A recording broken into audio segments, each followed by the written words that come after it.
Hello, EDL 602 students. I was very excited for this week's module.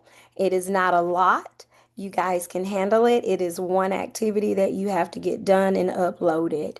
Thank you all for getting on the call on yesterday on our virtual meeting and being active participants during our session.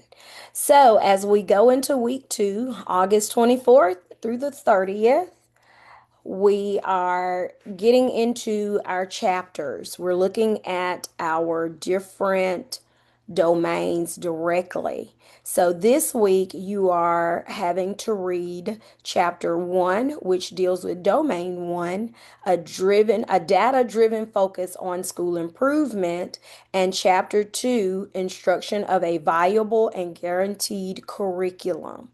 Please ensure that you are actively doing the reading, taking good notes so that when you are ready to complete this Dropbox activity, you are ready for it. So, with that being said, make sure you're going to the Dropbox and following the instructions that are there for you. So, for this, and I know I shared this with you guys on the virtual, but again, I do these weekly updates just so that you get a full understanding of the expectation for each assignment. And so for this assignment, which is due next Sunday by 11:59 and 11:59 and 59 seconds, you have to do a strategic leadership plan. And it's focused on domains 1 and 2, and it helps you get your mind to thinking about, as a leader, how will you make change that is going to directly influence academic achievement.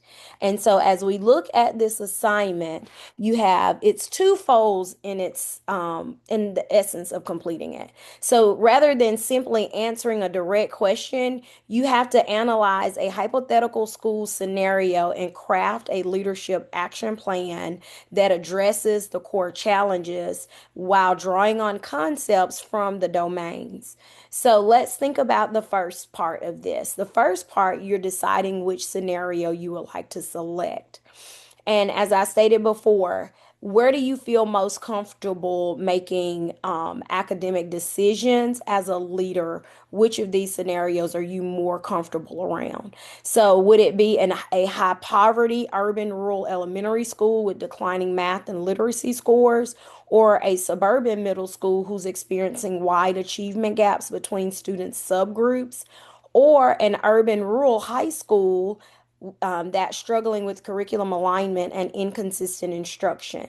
I need you to think about all of those. So, if you pick an urban school or a rural school that's struggling with curriculum alignment and instruction, what are the things that you feel as an administrator, as I look at this domain 1 question, what is it as an administrator do you feel you would need to do to ensure that planning decisions are based on the specific school's data to improve student achievement?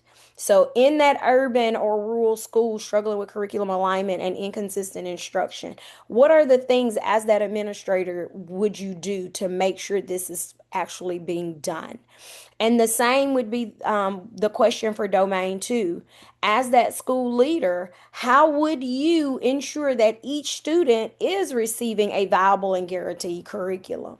And guys, you don't have to go on your own to answer these. You have your textbook, rely on what it is Marzano and Carbo is telling you you should do. That's how you're answering this question or these questions. Remember that you will need in-text citation for each of these responses. So let's look at the format for your assignment. So first things first, you need that school, William Carey University cover page. Please download that. Change the information on it so that it fits this assignment. You also are going to need in-text citation, and please pay attention. At least two per domain from your textbook. And I would caution you not to use a lot of direct quotes, because a lot of times the direct quotes are what gets your paper flagged. And if you're going to paraphrase. Please make it your information and don't directly copy from the textbook. And then last but not least, you do need a reference page to end it because you do need to reference the book. That's where your information is coming from. And use headings to organize your writing and ensure you have addressed the requirements. So for the first one, you would do domain one, data informed decision making. That is an example. Some people have put a leading head with their scenario and then they put the domains one next. However you would like to do that, I'm not a stickler about it. I just need to know what are you responding to. So make sure you're using headings for that. You should make sure that you are integrating textbook concepts, but adapt them into your own language for your analysis, and 2 in-text citations per domain from your textbook. Your final submission must be written in your voice and based directly on your understanding of the textbook. Plagiarized or AI generated content will not be accepted. And just remember from our Zoom virtual meeting, as I stated about the AI generated, if you are allowing Microsoft 360 to put in suggestions and you're clicking, all of that stuff leaves an AI footprint. So be cautious. Be careful as you're adding those in. And again, read the textbook, don't use Google. Here is the rubric, and I do again stick really closely to the rubric. Did you answer this question as you were relying on your scenario to help you and to guide you?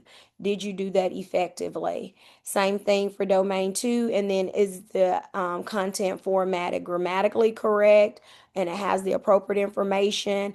Did you include a cover page and a reference page? And is it no more than 4 pages? I don't want 5 and 6 pages. I cannot read all of that for 37 students. So help me in that. Stick to your 4 page limit, please and thank you. And if you get all of that done for this week's assignment, you are, at a good place because that is all that is expected for this week. That Dropbox is there.